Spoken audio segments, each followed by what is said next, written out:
Olá, você está no Alesp Cidadania, eu sou Jeremias Gomes. Nós vamos conversar hoje sobre uma entidade que fica em Santo André, pertinho aqui da capital paulista e que tem muita história para contar, até porque um dos projetos deles é justamente isso, envolver aí a juventude com gravações e contar as histórias das conquistas de um movimento que já tem muitas décadas. E olha, eles têm muita história e muitas conquistas e a gente vai conhecer um pouco dessas histórias agora. Eu estou falando aqui do Movimento de Defesa dos Direitos dos Moradores em Favelas de Santo André. A presidente ou presidenta é a Nilda Silva. Obrigado pela sua presença. Olá. É muito importante, né, esse convite, Jeremias, porque aí a gente vai falar um pouquinho, contar a história e tirar esse preconceito que as pessoas têm sobre favela. Então, a nossa luta é muito mais além do que levar para o mundo o que somos e que a gente lutamos por um lugar digno. Muito legal. Eu quero conhecer muito de perto todas essas histórias, principalmente também com a Solange Araújo. A Solange é a coordenadora de vários projetos. Obrigado pela sua presença, Solange. Muito obrigada, Jeremias, pelo convite. A gente está muito feliz aqui de falar um pouquinho sobre o movimento e sobre os trabalhos que a gente realiza. Muito legal. Ô, Nilda, me fala uma coisa. O movimento começou com uma história relacionada à habitação em Santo André, foi isso? Isso. No finalzinho da década de 70, né, com os moradores indo, com uma grande população de pessoas para trabalhar nas automobilísticas, né, que São Bernardo é uma referência, Santo André também tem, as pessoas foram vindo do norte, nordeste, interior de São Paulo para cidades ali do ABC paulista e precisava de moradia. E ali foram trabalhar nas indústrias, mas também precisava de moradia. Isso vem a luta da moradia no final da década de 70, onde surgiu o MDF, que era o Movimento de Defesa dos Moradores de Favela, que isso se originou na cidade de Santo André, mas hoje temos MDF em algumas cidades de São Paulo, na Bahia e Rio de Janeiro. E aí, quando foi em 87, a gente formalizou, né, criamos o MDDF para lutar por moradia digna. Sendo que várias moradias precárias, na beira do córrego, nos morros, né, nas áreas de mananciais, onde não tinha o saneamento básico, onde não tinha uma dignidade para aquelas pessoas. E junto, o MDF da época, ele ajudou até criar a Secretaria de Habitação da cidade, junto com a gestão da época, isso em 1990. E ali começou uma grande luta, né, uma grande busca pela dignidade da moradia. Quando foi em 96, se criou também uma lei, que é a Lei de AES, que trazia leis específicas de endereço social, onde aquela aglomeração de barracos, né, de esgoto a céu aberto, falta de energia, falta de água potável, ali se criou aonde a gestão da época começou a se fazer, né, pensar e ouvir os moradores ali, onde a gente lutou por isso e conquistou. Hoje Santo André, segundo o último censo, não o de 22, que ainda não saiu para a área lá de moradia, hoje Santo André está cercado de 165 favelas, núcleos habitacionais, que são favelas urbanizadas, né, que são os predinhos, as casinhas e ocupações. O déficit habitacional, nível Brasil, ele é bem grande e em Santo André ele atinge, né, segundo o estudo do consórcio intermunicipal de 2016, 19% da população de Santo André. Isso que se trata de mais de 100... Lá em Santo André temos 728 mil habitantes. Isso se dá quase 200 mil de pessoas morando nesses locais, nas favelas, ocupações e núcleos habitacionais. Então, a nossa luta por moradia, para ter um D a mais incluído, que muda o MDF para MDDF, é um D a mais de direito. Então, a luta por moradia digna na cidade, a gente vem junto com outros movimentos enfrentando e fazendo que as pessoas morem dignamente, segundo a Constituição de 88, que ainda falta muito para ser realizada, né? Sim, e são esses movimentos que dão voz e força, né, Solange? Ela está falando aqui, a gente lembra de toda uma história, porque assim, a construção de Brasília foi mais ou menos isso. Vamos todo mundo trazer para cá para construir um lugar que não existia nada. Mas ninguém pensou assim, depois de que esse povo todo veio e construiu, onde é que eles vão morar? Aí foi criada a cidade satélite. No caso das rodovias, Anchieta, imigrantes, aconteceu a mesma coisa. Vem os trabalhadores, muitos do Nordeste, né? Tudo bem. Mas não houve um planejamento assim. E depois? O povo vai para onde? Vai morar onde? Vai fazer o quê? Né? Então, assim, a gente vê muito essa força de dentro do movimento que vai se organizando com dificuldade, né? E aí vai reivindicando, vai chegando aqui ao poder público e é uma estrada longa, né? Eu não sei da sua, Solange, como é que você se juntou ao movimento para fazer parte do projeto? Conta um pouco da sua história, da sua formação. Daqui a pouco eu vou perguntar para a Nilda também, mas curiosidade agora de saber como é que você se juntou a isso, enfim. Então, eu sou formada em biologia, né? E eu trabalho desde 2002, 2003 com catadores de materiais recicláveis.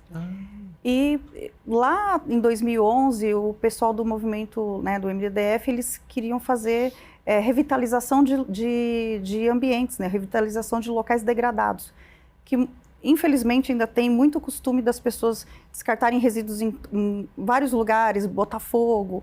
Então, isso, dentro das comunidades, isso é um grande problema também. Sim. Então, na época, a Sara, né, que coordenava projetos lá, ela me convidou para integrar a equipe, para a gente fazer educação ambiental com o pessoal. Falou, olha, não descarta resíduo aqui, porque, né, é ruim para a gente, né, o pessoal que mora dentro da comunidade. Né, então, a questão da qualidade de vida, né, e para deixar um lugar mais bonito, envolver as crianças. Então, eu entrei mais ou menos nesse sentido, de trabalhar com os projetos, dando apoio, né, com os projetos dentro das comunidades, para trabalhar a revitalização, tanto artística, cultural, então fazer visitas ao aterro sanitário, para as pessoas tomarem consciência de que vamos descartar o resíduo no lugar certo, é bom para a gente, é bom para o planeta, é bom para todo mundo, né? Então, foi nesse sentido que eu comecei a me envolver com o MDDF, nessa parte de projetos, né? De ir atrás de fundos, editais, para conseguir, porque o movimento ele não tem um fundo, ele não tem fins lucrativos, né? Então, para desenvolver os trabalhos, a gente corre atrás de editais, emendas parlamentares. Então, apareceu uma oportunidade de ter fundos de verba, a gente consegue e, dependendo né, as comunidades, elas demandam. Então, as lideranças, elas demandam, olha, tem tal projeto, vem fazer aqui com a gente, nossa comunidade está precisando disso ou daquilo. Então, a gente corre e tenta atender, né? Legal essa sua experiência. Então, dentro da entidade, você ajuda com esses projetos? Sim. O movimento, ele atua em várias favelas, várias comunidades, ou são várias em Santo André? São várias. Como a Nilda disse, tem aí em torno de 160, né? Favelas, núcleos habitacionais. Interessante isso, né, Nilda? Porque assim, você vê esse déficit do pessoal ter expertise, entendimento de como fazer projetos para ter recursos, porque acho que isso é uma demanda grande, né? Sim, a gente fala que somos pequenos, né? Não recebemos uma verba. O movimento é sem fim lucrativo, só através de editais. A gente tem um contato, não de todas as favelas, mas porque a demanda é grande, mas a gente tem contatos de algumas lideranças de favelas. E aonde a gente sempre pensa nisso, aonde o poder público não consegue estar, o MDDF está lá. Então, aonde a gente tenta desenvolver, pegar o maior número de favelas, núcleos habitacionais e desenvolver algum trabalho. Principalmente, hoje, a gente trabalha com socioambiental, que é isso. Desculpa. Não, fica à vontade. Até vou passar para a Solange um pouquinho. Ô Solange, deixa eu te falar. Vocês trabalham com várias comunidades, né?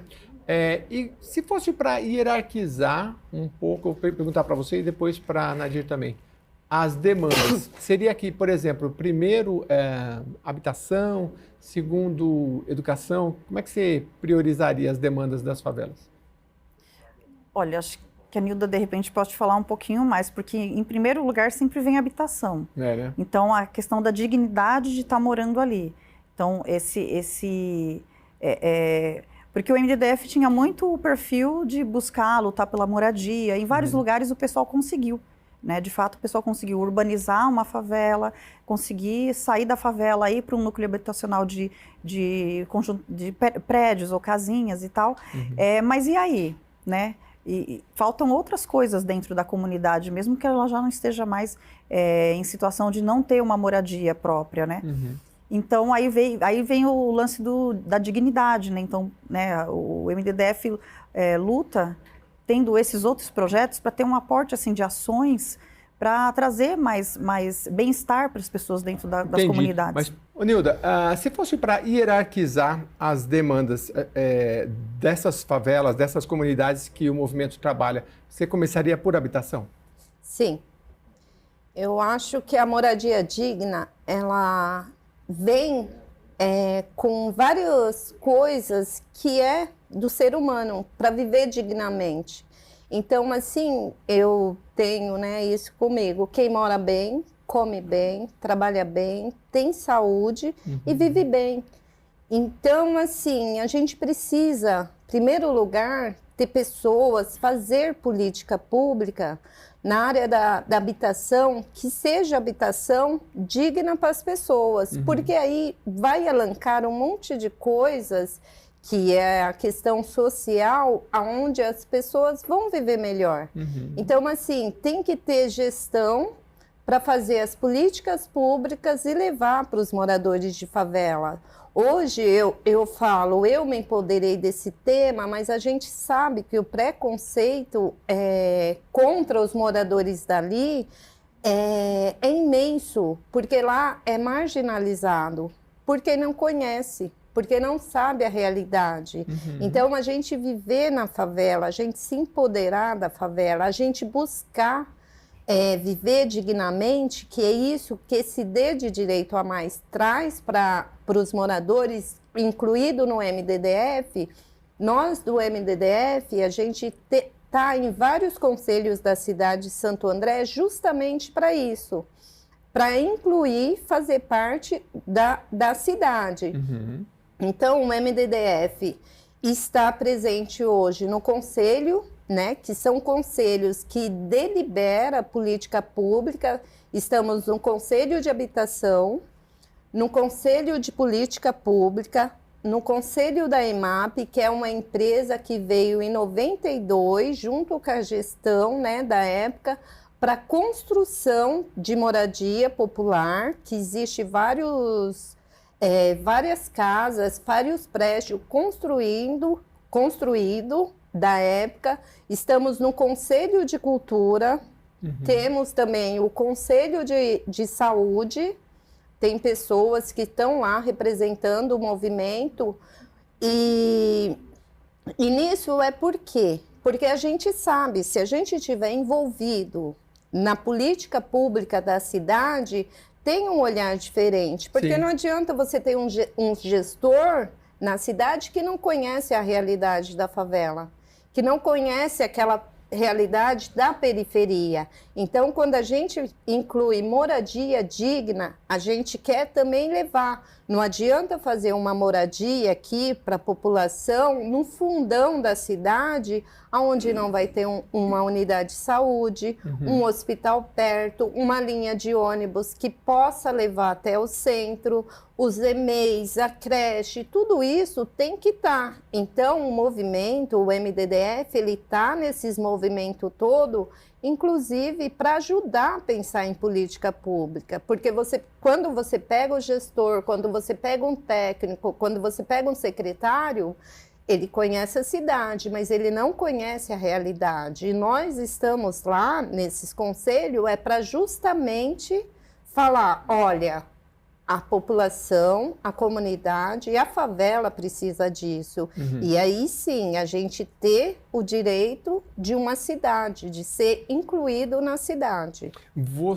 Eu estava fazendo alguns levantamentos no estado de São Paulo, segundo a Central Única das Favelas, né, a CUFA, tem cerca, acho que é 525, metade, 250 na capital paulista. E você disse que Santo André são 160 comunidades, né, vulneráveis, favelas, enfim, sim, né?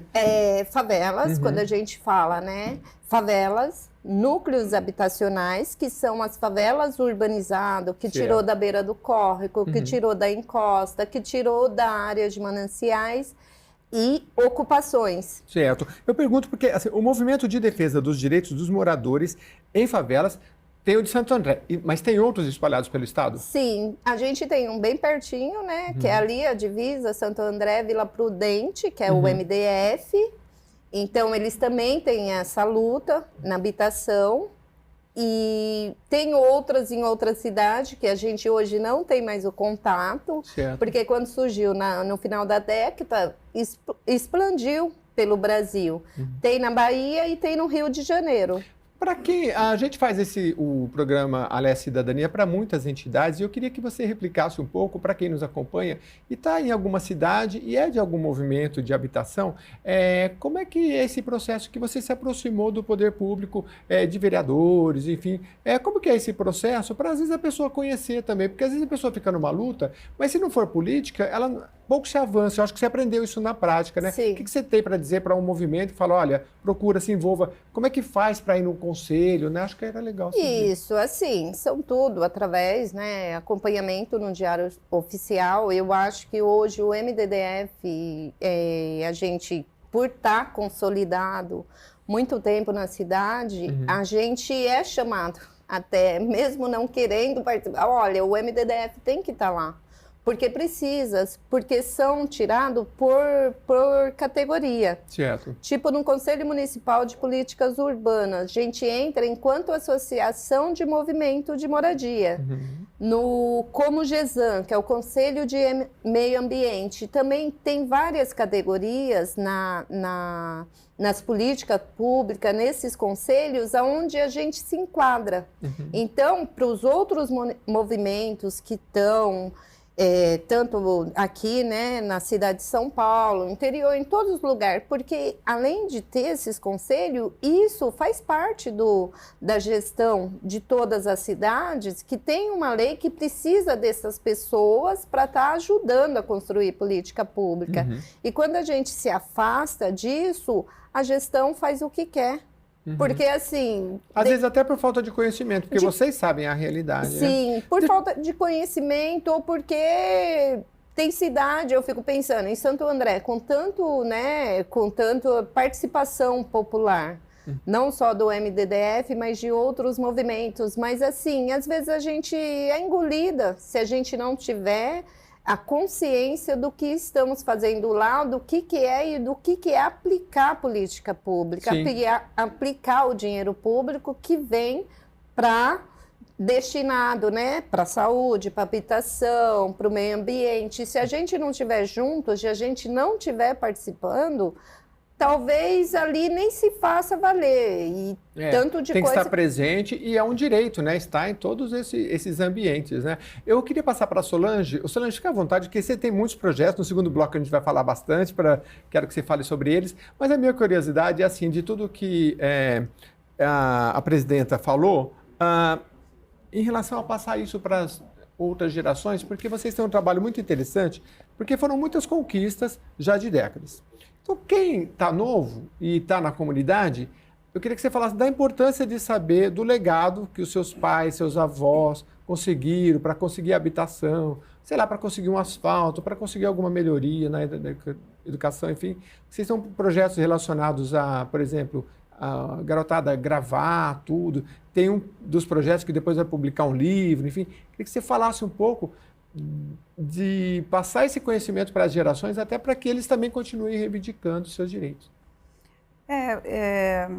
Uma demanda assim, que acaba sempre surgindo é que de renovar dentro do MDDF mesmo, sabe? De renovar, olha, eu estou aqui, mas amanhã quem que vai estar, né?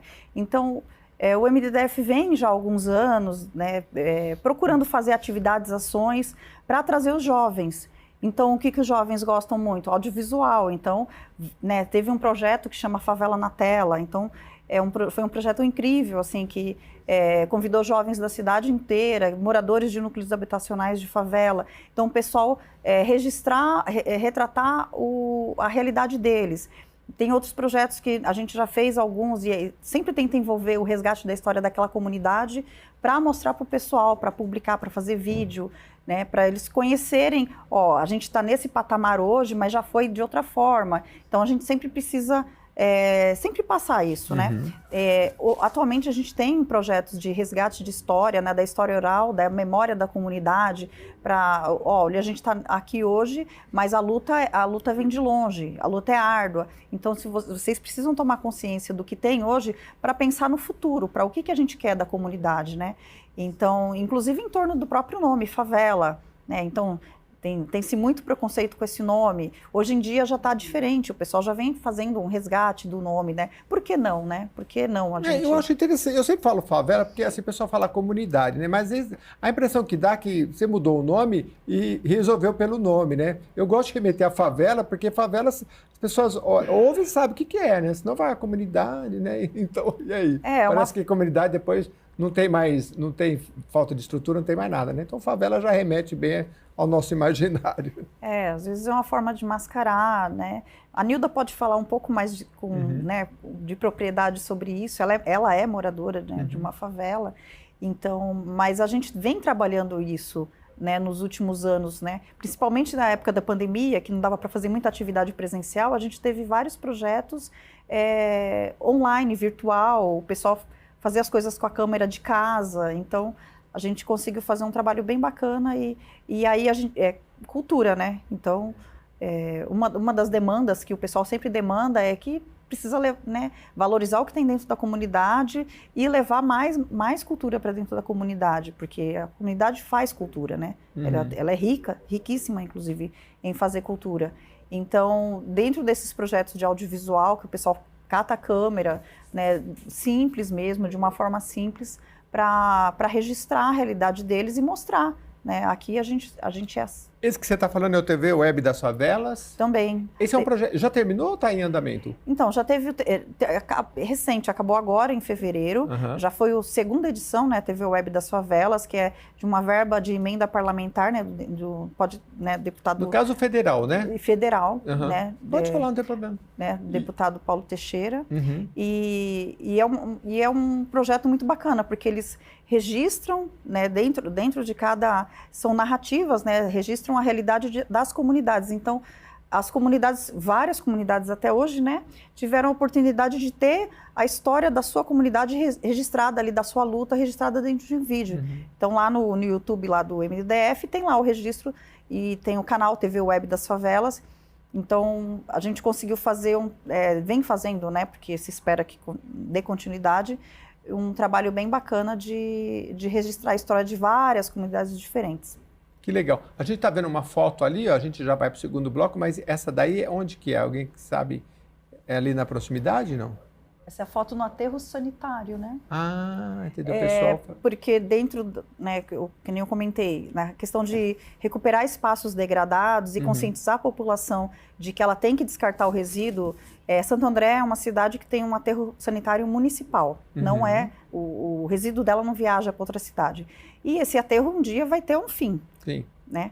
Então, dentro desse trabalho, a gente tenta conscientizar os moradores de que eles precisam reduzir o descarte para o lixo comum e reciclar. E a melhor forma que você tem de educar uma pessoa é mostrar. Né? Então, a gente leva os moradores das comunidades até o aterro sanitário da cidade e eles olham onde está indo o resíduo deles.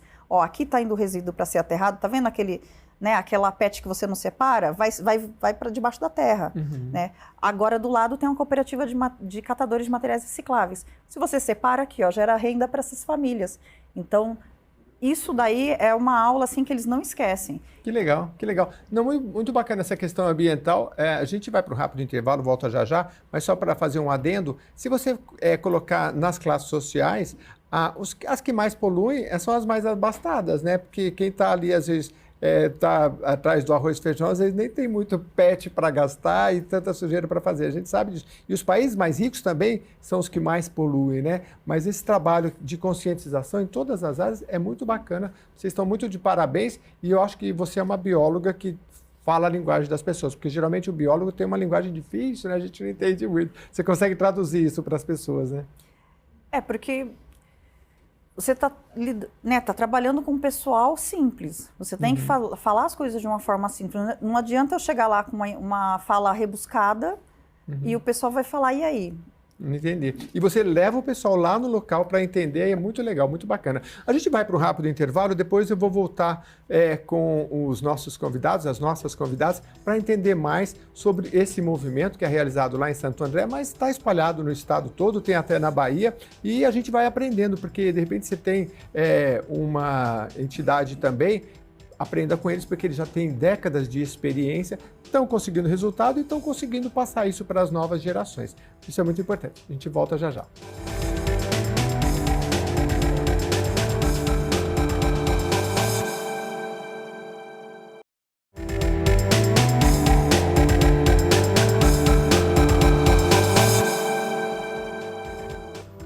A Lesp Cidadania está de volta. A gente está conversando aqui com os representantes do Movimento de Defesa dos Direitos dos Moradores em Favelas, no caso de Santo André. Um papo muito gostoso e muito interessante, porque às vezes a gente passa pelos locais, por exemplo, esses dias eu passei perto de uma praça e eu estava conversando com um morador, ele falou, você sabia que essa praça aqui, o pessoal, no passado, algumas décadas, eles queriam tirar a praça, aí os moradores se reuniram e essa praça existe hoje graças a esse movimento. Eu falei, nossa, que legal, é perto da minha casa, eu não sabia disso. Isso, tantas histórias se multiplicam e a gente está conhecendo aqui a história desse movimento e eu vou voltar aqui com a presidenta, que é a Nilda Silva, porque eu queria que você replicasse um pouco do que a gente falou no intervalo aqui, porque você já está há 20 anos e você é uma inspiração para muitas pessoas do estado todo, do Brasil todo, de uma pessoa vocacionada e que um dia, moradora da favela, e que um dia falou, não, eu preciso fazer alguma coisa. E igual você, tem tanta gente. Então, fala um pouco do caminho que você trilhou, porque acho que você inspira muita gente. E as conquistas desses 20 anos, que você tem muita coisa para conquistar. Mas fala um pouco dessas vitórias. Mas começando, como é que isso te despertou lá atrás? Eu, moradora de favela, onde faltava o saneamento, onde faltava energia, onde faltava um monte de coisa, né? O asfalto... onde faltava um monte de coisa. E tinha outras pessoas que vieram antes de mim que eu admirava. De vez em quando acompanhava minha mãe e meu pai nessas reuniões que as lideranças da época chamavam e falavam, gente, a gente tem que pressionar a prefeitura e tal, mas eu era adolescente. Mas mesmo assim acompanhava minha mãe de vez em quando nessas lutas. Quando foi em 2003, uma ONG também que tinha esse olhar para os moradores de favela, chamou a gente para fazer um curso de cidadania, onde eles falavam tanto da política pública para melhoramento do local, de tudo que a gente vive, quanto da política partidária. Então, nessa formação que eu tive, que eu entendi e compreendi o que era política pública e o que era política partidária, onde eu comecei a participar. Na época, a cidade de Santo André tinha um programa que hoje, infelizmente, não existe mais, mas que ajudou muita comunidade, que chamava Orçamento Participativo. Algumas cidades ainda têm, mas lá em Santo André foi tirado. Então, nesse orçamento participativo, as favelas da cidade, tipo Tamarutaca, Sacadura Cabral, a Gamboa, o Capuava, elas foram contempladas com a união dos moradores, onde levaram essa reivindicação para o prefeito, para a gestão da época, onde eles começavam o processo de urbanização. tinha eu e outra moradora. Aí a moradora falou, olha, eu não posso porque ela era servidora pública e nesse processo não podia o servidor. E você vai. Só que assim, eu não tinha noção do que era aquilo. Aquele curso que eu fiz em 2003 me despertou, mas em 2004 eu acho que você vai aprendendo e segue. Eu não tinha noção. E precisava do quê? Eram 5 bairros, precisava de um representante, né, dividido por região. E ali eu fui, sem saber de nada, fui Você não tinha uma eleita. pessoa para te ajudar naquele momento, Sim, assim, sim. que já fizesse, né? Isso, eu fui eleita e comecei a participar. E aí lutei para garantir a urbanização da favela que eu moro, né? Porque era através do voto e a gente garantiu. E é um processo demorado, que existe vários processos e ali eu comecei. Eu conheci o MDDF em 2005, na onde eu fui fazer parte do Conselho Fiscal. E dali eu fui, aí eu entrei no Conselho de Habitação e a época, até 2008, começou o processo de urbanização da favela, trocou a gestão, o novo prefeito não era ligado e parou na onde eu moro. Mas algumas favelas deu continuidade e foi porque já tinha o recurso captado e deram continuidade. E o papel do MDDF sempre foi estar à frente a esses movimentos, a essas favelas e cobrar e fazer parte da política pública. Aí eu fiquei afastada um tempo, fui estudar, né, me formei, sou gestora pública de formação e em 2014 eu retomei a diretoria do MDDF. O presidente da época era o Ednilson, ele conquistou a sua moradia, né? E aí, em 2018, precisava trocar. Aí é onde eu entrei para a presidência. E é uma gestão de 4 anos. Fiquei até 22 fui reeleita. Então, ali só foi aprimorando o conhecimento e estudando e tentando levar.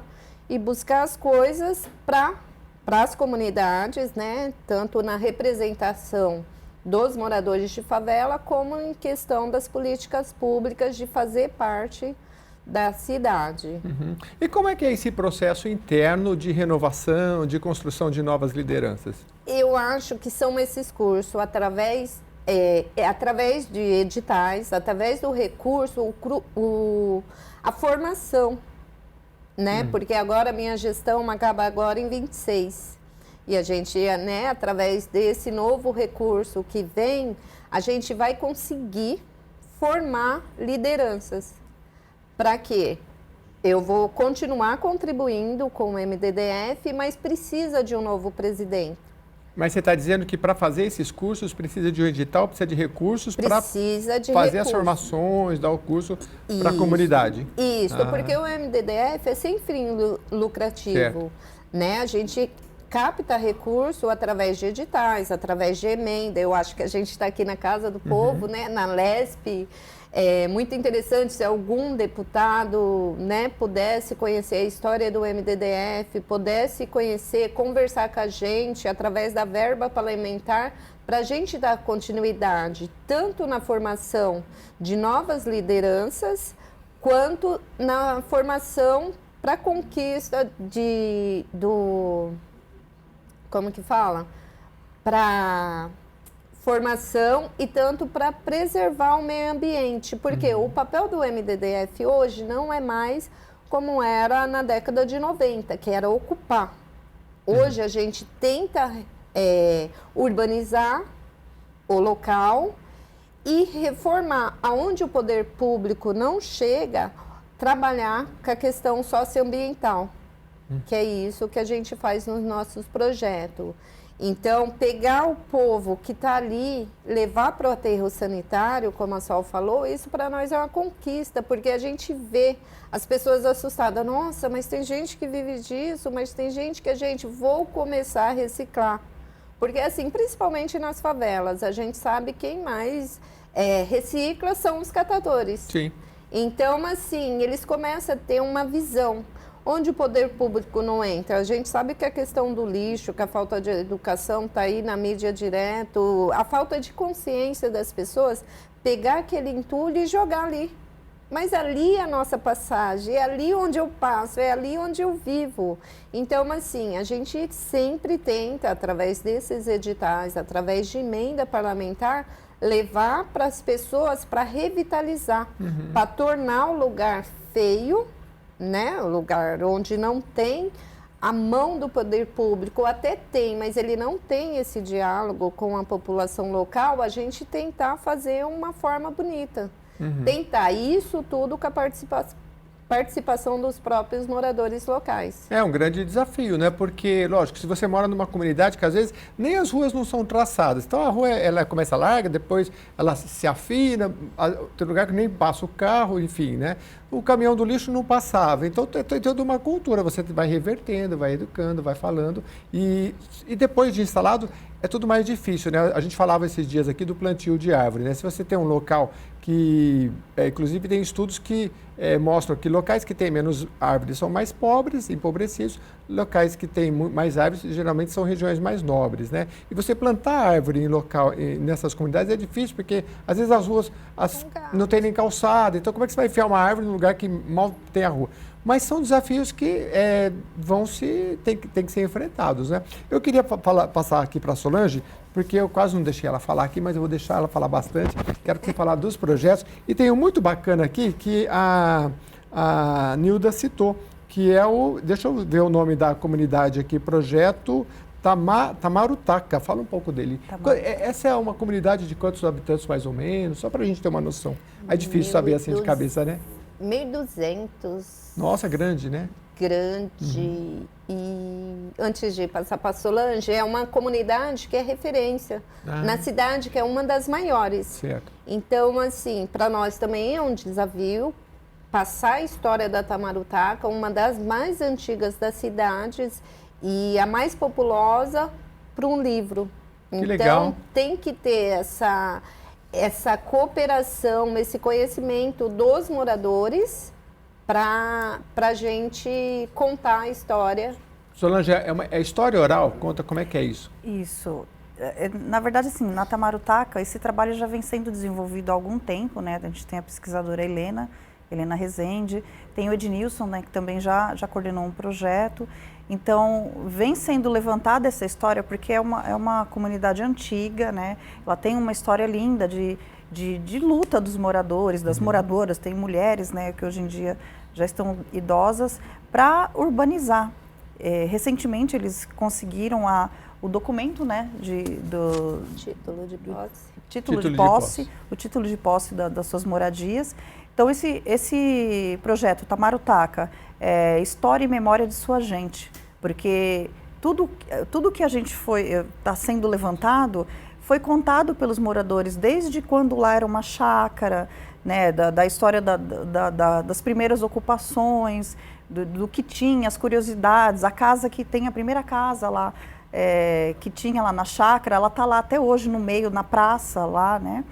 Então, dessa história dessa comunidade, ela está do lado do SESC, que é uma referência, né, que é uma referência boa ali para os moradores, né, que atende ali a comunidade. Todo esse material que está sendo levantado e está sendo respaldado por documentos da prefeitura, do museu da cidade. Então, tem todo um levantamento documental também. E vai sair um livro, né? Um livro desse material, um registro de um videodocumentário também, né? Um curta, né? Um videodocumentário para passar, porque a gente tem muita gente que mora lá e que não conhece, ouve o pai ou a mãe, a avó falar como que foi, como que é. Então, nesse processo tem sido bem bacana, porque tem coisas que o pessoal mais jovem simplesmente não sabia. Ali tinha um curtume, né? A gente lavava roupa ali na bica, ali em cima.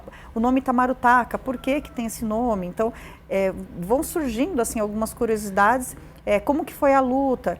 Então, é importante passar para o pessoal registrar essa história, porque foi uma história tão bonita, né? Uma luta, assim, foi foi difícil, né? Foi uma coisa difícil. E hoje em dia o pessoal fala, como que foi? Você conversa com os jovens, eles não sabem como foi.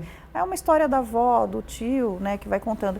Então a gente vai, né, vai ter essas publicações, a gente vai fazer um lançamento, né, envolve também a questão da cultura. A gente tem sempre envolve a cultura, né? Que é uma coisa assim que faz parte da dignidade, né, da moradia ali do local. Então, transmitir para os moradores, os jovens, para as crianças, olha, vocês moram aqui, mas isso foi árduo, então vamos continuar, a luta não acabou aqui, né? A gente precisa ainda de mais melhorias, né? Tem um trecho que ainda precisa melhorar aqui, então a gente vem fazendo, é um projeto que é com verba do PROAC, né? A gente escreveu para um edital, né? PROAC do Governo do Estado, e até novembro a gente finaliza esse trabalho específico da Tamarutá. Quem cuida dos projetos na entidade é você ou tem mais outra Tem equipe? mais pessoas. Ah, porque, você é uma delas. Eu sou uma das coordenadoras de projeto, né? A gente tem lá também, Mas tem você várias faz mãos. o projeto para tentar captar recursos, não? A gente escreve, a gente fica... Desse da lei do Paulo pequena. Gustavo, você conseguiu fazer algum, não? Da lei do Paulo Gustavo não fui eu. Mas teve? Teve. Ah, que bom. A gente tem, assim, são várias pessoas, algumas... Cada um tem o seu trabalho no dia a dia, então, né, porque não existe um fundo do MDDF, como a Nilda falou, para bancar uma equipe ou para ter um funcionário fixo, alguma coisa assim. Então, tem várias pessoas que escrevem, fica ali indo atrás, escreve, né, vira a noite escrevendo, para poder ter o recurso para atender uma demanda de alguma comunidade específica ou de várias comunidades. Né? Que legal. Paulo Gustavo, é interessante isso, né? Diga. O primeiro projeto grande que o MDDF teve e foi super importante para a cidade foi o Criança Cidadã. Esse projeto ele durou de 89 até 2009. Era uma verba que vinha de uma ONG internacional que passou para a prefeitura da cidade, onde repassava para o MDDF. Foram 20 anos? 10. 89 a... Não. 99 a 99 a 2000, 10 anos. Nossa, mas mesmo assim, 10 anos. 10 anos. E assim, era um complemento das crianças da escola. Então, assim, era dentro das favelas, dentro das comunidades, onde pegava educadores da comunidade para ser um complemento escolar. Olha. Então, hoje a gente encontra jovem, principalmente na Tamarutaca, na Gamboa, na favela da Gamboa, na Sacadura Cabral, que pegava essas crianças, tipo, se a criança estudasse de manhã, ela tinha esse complemento educacional à tarde. Então, com capoeira, com aulas complementares para ajudar na escola, com algumas coisas que dava, com uma alimentação. Então, esse projeto ficou na cidade, né? A gente hoje tem jovens de 35 anos que tenha esse... Da diretoria do MDDF. Da diretoria do MDDF, eles entenderam e a gente encontra, né? Tem a Cris, que é da diretoria, que é a nossa tesoureira. Tem o marido dela, que é também um parceiro nos projetos, o Elias. Então, esse foi o primeiro projeto do MDDF que foi além da luta pela moradia. E aí, em 2011, foi o projeto... Aí, esse projeto terminou, infelizmente, em 2009. Em 2011, foi o projeto da... Teve Jovens Lideranças, né? Jovens Lideranças, que pegaram lideranças de várias favelas e dava formação. Inclusive, foi o mesmo projeto internacional que a Marielle Franco, lá no Rio de Janeiro, também tinha a participação. Então, era de uma ONG internacional? ONU Habitat. ONU Habitat. Que legal. Que, inclusive, o presidente da época, o Ednilson, ele era o jovem, né? Porque tem essa coisa de ser conselheiro mundialmente, e ele participou. E... Aí, quando foi em 2015, a gente também, através do edital, a gente entrou no projeto da Petrobras. Foi um projeto bom, que incluiu várias favelas e foi um projeto de 2 anos, com a verba da Petrobras. Aí vem vindo aonde a gente consegue, porque não temos, né, dinheiro, a gente consegue, através do editais, ter essa coordenação, onde a Solange está, a Carol, a Fernanda, que é artista, a Carol é bióloga. Então, assim, esse grupo de pessoas que vem, que a gente, né, tá com a gente, eles escrevem, buscam e levam a formação para a gente nas favelas. Então, assim, são várias mãos que participam e é onde a gente consegue desenvolver esses projetos. E a gente teve vários parceiros. Na pandemia, né, a gente sabia que era uma doença grave. Sim. Pensávamos, o que vai ser das favelas, né? Porque mantenha a distância, fique em casa. E a realidade nossa não era essa, né? A gente vive aglomerado, a gente vive muitas vezes em barraco. Um cômodo com 7 pessoas, com 5 pessoas, como que ia manter a distância? Como que ia fazer viver desse jeito se era uma doença invisível, onde a gente não sabia nada?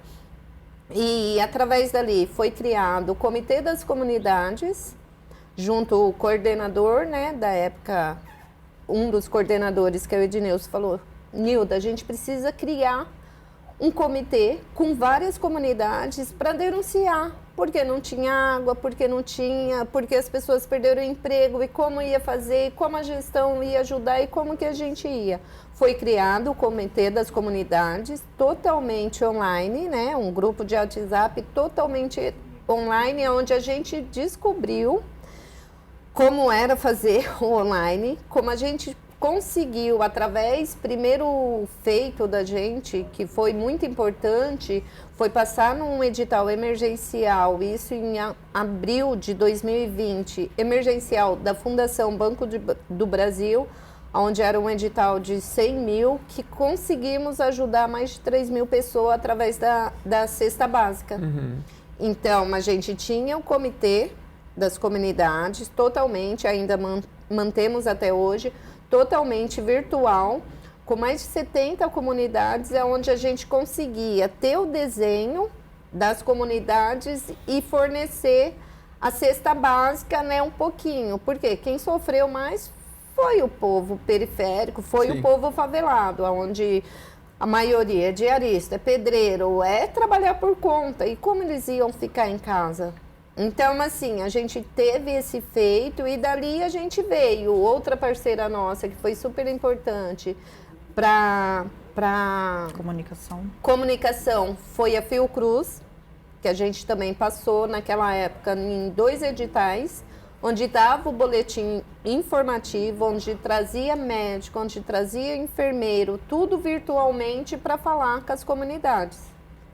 Então, até o pessoal das comunidades, eles participavam de live para falar como que estava a favela deles, como que estava. Nem sempre era possível, porque é outra realidade. Nem todo mundo tem um celular bom, nem todo mundo tem uma internet que funciona. Sim. Então, ali a gente viu o grau de dificuldade, né? Que eu tô próximo ao centro, né? Eu moro na favela, mas é próximo ao centro, 20 minutos a pé do centro, 25. E tinha gente que é lá do fundão da cidade, onde a internet não funciona, onde não tem. Então, assim, foi vários momentos que o MDDF teve, né, nesses 3 anos terríveis, os 2 mais preocupantes da pandemia, e a gente conseguiu ajudar através dos editais, através de verba parlamentar, através das informações que a gente buscou. Então, os coordenadores de projeto hoje, o papel deles e a parceria com o MDDF é importante para as favelas. Muito bem. Olha, aprendi bastante. Nosso tempo chegou ao fim. Não sei se a Solange quer acrescentar alguma coisa, mas eu aprendi muito. Tem muito projeto bacana. Não deu tempo de falar de todos, né? Tem uma lista aqui de projetos que eles fazem lá em Santo André. Mas queria que você deixasse um recado final, Solange, de tudo isso daqui, principalmente para outros que não têm, às vezes, essa expertise que vocês têm, né? De buscar projetos, né? E acho que vocês estão de parabéns, mas precisa investir muito, principalmente nessa questão de pessoal que sabe fazer projeto, de ir atrás e de ter essa atuação política, né? Porque de tudo que a gente fala aqui e outros programas que a gente grava, é sempre assim. Seja o do movimento negro, seja do movimento LGBT, qualquer um, se as pessoas não se reúnem, não vão atrás dos seus direitos, a coisa fica estagnada, né? Então, vocês são um exemplo aí de décadas, conquistaram muitas coisas e hoje a gente pode aprender com vocês. Então, por favor, aí, com a sua mensagem final. Eu acho que, assim, é muito difícil quando existem programas, editais para concorrer. Quem está lá na base dificilmente consegue acessar. Então, acho que é muito importante a gente sempre investir na formação. Por exemplo, a Cris, que é uma moradora de comunidade, foi uma criança cidadã, hoje ela está na diretoria, ela acompanha a gente escrevendo editais. Então, tem que fortalecer essas pessoas para que eles também possam, porque a gente acaba ficando para trás frente a ONGs que tem equipe só para isso, né? Uhum. Eu queria citar só que a gente está começando um projeto agora que chama Cultura em Trânsito, que é um sonho antigo do MDDF de fazer tour nas comunidades, que a gente já faz um tour nas favelas em alguns projetos. Então, agora a gente recebeu uma verba parlamentar, né, do deputado federal Alencar, que a gente vai poder desenvolver, fazer formação de agentes culturais de comunidades de Santo André para roteiros dentro de comunidades de Santo André, que é um turismo de base, né, que o pessoal já faz há algum tempo. Então, a gente está bem animado, assim, que... Para o turista conhecer as favelas. Isso também. Nesse primeiro momento é para formar agentes culturais de comunidades de favelas, núcleos habitacionais, para futuramente a gente ter disponível esses roteiros para quem quiser conhecer, para quem quiser fazer, porque cada favela ou comunidade tem uma riqueza enorme de cultura, de produção, enfim, escolas de samba, de futebol. Então a gente quer fazer esse roteiro, que já é um sonho antigo, a gente vem fazendo meio... né, na medida do possível, mas agora a gente quer investir um pouco nisso não também. Só para o turista, mas para todo mundo, né? Porque a gente vive um isolamento no mundo inteiro, né? A gente vive muito a cultura do eu, né? Do isolado, né? E existem estudos sociológicos que dizem que, olha, toda vez que você põe um bairro bacana, até você constrói um muro ao lado de uma comunidade, de uma favela, não adianta, porque você vai gerar conflito, quando cai o muro, e há uma comunicação, tudo melhora para todos os lados, né? Em todos os âmbitos, na educação, na segurança, na saúde, né? Então, essa intersecção que vocês fazem é muito importante. Nosso tempo acabou, vou passar aqui para a presidenta rapidinho, aqui, mensagem tipo Twitter, bem rapidinho para a gente encerrar. Nilda, obrigado já pela sua presença. Gratidão, né? Obrigado pelo convite, agradeço. E é isso, o MDDF é uma instituição, uma ONG que existe, que precisa, que luta pela moradia popular, mas também que valoriza os seus moradores, né? Na favela não é só violência que mostra, não é isso. Lá nós formamos gestores públicos, advogados, professores, assistente social, tem um coletivo de gente. E além do turismo, tem a alimentação da favela, a alimentação da mulher, que assim, que toca isso. Então, assim, hoje a gente vê uma favela diferente. Hoje a gente vê várias favelas diferentes. Então, parar com preconceito, se empoderar do que é favela, é uma coisa que eu fiz. Tem uma fábula que fala, eu prefiro falar em fábula, que a favela é do favo de mel. Todo mundo juntinho, todo mundo lutando, mas em pró à comunidade.